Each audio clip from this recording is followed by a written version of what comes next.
bathukhumala umdungwa umbulazi umzilikazi kamashobane wena wadla umuntu wamyenga ngendaba udonda intombi ngesizulu.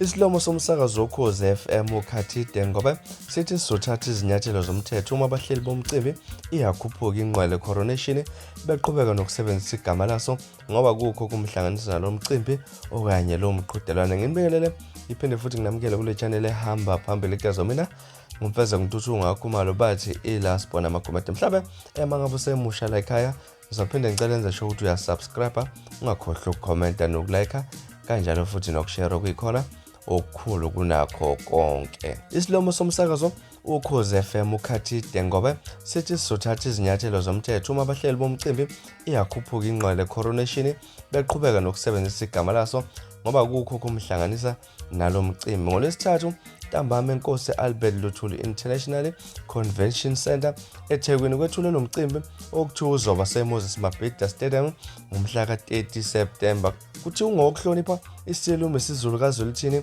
kuneminxa lapho kuqhathwe khona abaculi bakaMaskandi ukukhetha inkosi, umunxa wokukhetha inkosi yamaBhinca, ukukhetha umelaphi wendabuko ohamba phambili nomculi ohamba phambili. Igama likaTshatha lifakwe emnqeni weMongameli wamaBhinca. Uqhathwe nogodla abatshakazi uKhwalithi Biyela, uBheki Cele, uBheka Mchunu, uKhuzani Mpungose, uNkosinathi Mshengu, uNgingizwe Mchunu kanjalo futhi nomdonso Ngobe uzimdolo kubhala ukuthi akokwamukelanga uqokwa.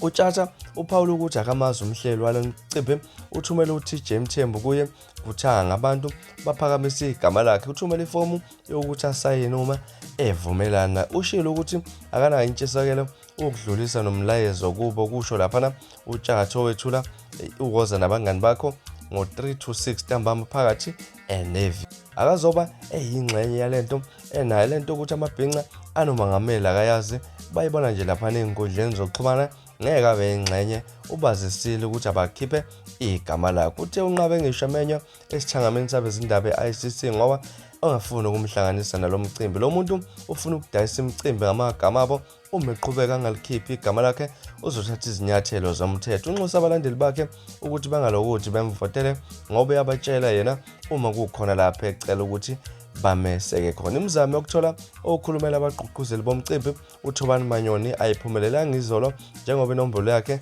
ibikhala ingabanjwa lapha. Nabafethu izona ndaba ezihamba phambili ezithinta lapha imicimbi okumele ube khona lapha okuzokhetha khona umongameli wamaBhinca lapha. Sibonile mhlawumbe nakwezinye indaba lapha ezithinta uNgizwe Mfokamchunu ukuthi nayo ngomunye wabantu abahoxisile amagama abo ukuthi lapha avotelwe lapha. Mhlawumbe ekuthini kwakho ukuphawula ngalolu daba ahlange lapha comment section siqede khona le ndaba izona ekade sihamba phambili.